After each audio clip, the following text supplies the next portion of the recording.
বাচ্চাদের মধ্যে অনেকেই এমন কিছু খাবার খায় যা তাদের ব্রেনের ক্ষতি করে দেওয়ার ক্ষমতা রাখে। এমনকি এই কারণে কমে যেতে পারে তার বুদ্ধিমত্তা। আর বাবা মা হিসাবে আপনি নিশ্চয়ই এই বিষয়টা চাইবেন না। তাই এই প্রতিবেদনটি পড়ার পর এসব খাবারকে তার পাত থেকে বের করে দিন। তাতেই সন্তানের ভবিষ্যৎ উজ্জ্বল হবে। তবে মুশকিল হলো, আজকালকার বাচ্চারা নিয়মিত এমন কিছু খাবার খায় যা তাদের ব্রেনের জন্য অত্যন্ত ক্ষতিকর।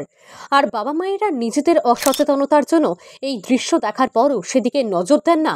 ফলে ধীরে ধীরে কমতে শুরু করে সন্তানের মস্তিষ্কের কার্যক্ষমতা। তাই জল এতদূর গড়িয়ে যাওয়ার আগেই সাবধান হন। সেক্ষেত্রে তড়িঘড়ি এই নিবন্ধে উল্লেখিত সব খাবার এবং পানীয়কে তার ডায়েট থেকে বের করে দিন। আশা করছি এই কাজটা সেরে ফেললেই বাড়বে সন্তানের বিদ্যা বুদ্ধি। জীবনের পথে সকলকে ছাপিয়ে এগিয়ে যাবে সে। গরম পড়তে না পড়তেই চলে মিলে কোল্ড ড্রিঙ্কস খেয়ে চলেছেন। এমনকি ছোট ছোট বাচ্চারাও বড়দের দেখা দেখি এই পানীয়ে দিচ্ছে চুমুক। আর এই ভুলটা করছে বলেই তাতে শরীরের পাশাপাশি ব্রেনের উপরও নেতিবাচক প্রভাব পড়ছে।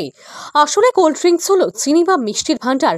আর যে কোনো সুগারি পানীয় কিন্তু ব্রেনের জন্য অত্যন্ত ক্ষতিকর। এমনকি নিয়মিত এসব পানীয় খেলে শরীরেরও একাধিক ক্ষতি হওয়ার আশঙ্কা থাকে।